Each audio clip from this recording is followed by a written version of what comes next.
We love AI on this show. Of course. So when Be in Sport asked ChatGPT for an all-time 11, this is what This is what ChatGPT came up with, right? Lev Yashin in goal. Wow. Cafu and Roberto Carlos as your fullbacks. Yeah. Paolo Maldini and Franz Beckenbauer as your central defenders. Midfield anchored by Xavi with Zinedine Zidane and Diego Maradona. Wow.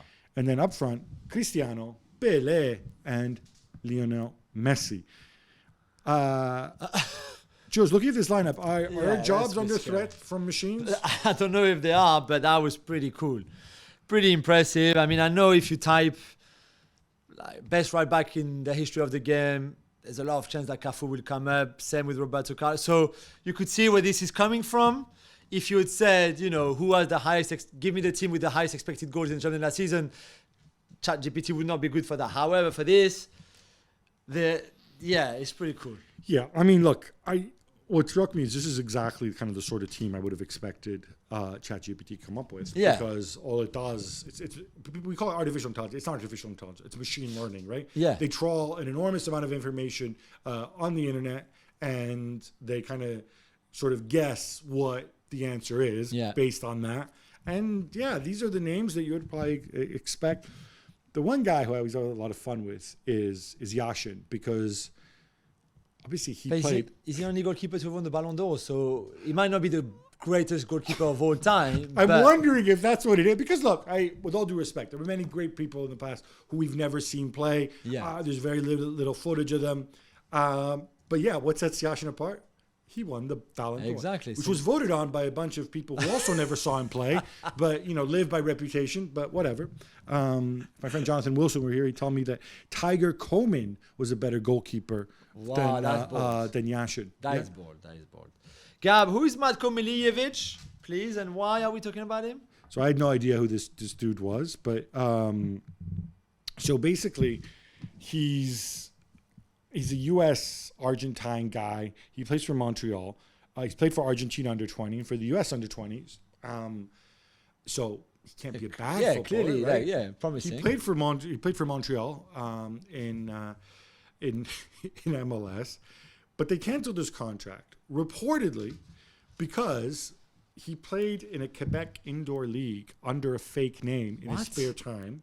Yeah, like 7-a-side, I guess, indoor, and that league, then he got into a fight in a game and he punched an opponent in the face. And so that league banned him. And so Montreal kind of found out, hey, Matko's been playing in this league. This violates his contract. This gives us reason to cancel. Why would you do that? You're a professional footballer. You play in MLS. It's a serious league. It's a big thing. What, you thought you could go there, wear a bandana? You said to me you wore a bandana, and then nobody is going to recognize you, and that's it. To be fair, would you recognize Matko If you're a Milijevic? Montreal fan, of course you will. He's like, hey, and I guess it would have been much better than any of the other players that he faced in that league. Possibly, yeah. No, I think he was very good playing in that game. I like the idea. I like the idea of people playing pickup games in their spare time. On holidays, maybe. We saw Osimhen do that when he was back in Nigeria this summer. I get that. Not during your season. Okay, I'm also guessing they canceled his contract because he wasn't particularly good. He didn't play a pretty big role for Montreal. I do kind of think it's a bit of a, I don't know. It's kind of a no. I like the gimmick. I like the idea. If you're Montreal, I can't name a single player they have. I'm sure they have players that I've heard of.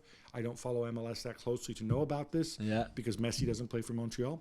But I had to shoehorn Messi into the show. Of course. But I don't know. Why not turn this publicity into something else? Why not ride it? Why not use it rather than being like the Grumps or like, oh, you went and you played football for fun. Now, admittedly, I guess it's because he punched somebody in the face. Yeah, that's not good either. I hope that ban doesn't stick with him. I hope he gets it. He can go to that league, back to that indoor league now.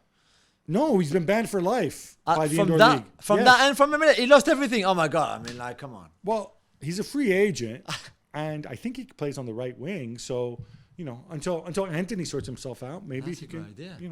Yeah. Maybe Ten Hag's son can do that deal. Yeah, maybe he can give SEG and Nigel Ten Hag a call. Nigel can't be his real name, surely. Nigel. Who calls their son Nigel? I mean, seriously. Like, if you're a family name, Nigel, but you're Dutch, right? I know, exactly. So, like, I suppose Nigel Nigel de de Jong. Jong, yeah, I know, Maybe but he like named still. it- Maybe he named it for Nigel de Jong. Nigel de Jong Maybe. was pretty badass. Yeah. So sorry, I take it back about Nigel. Yeah. Right? Okay, still.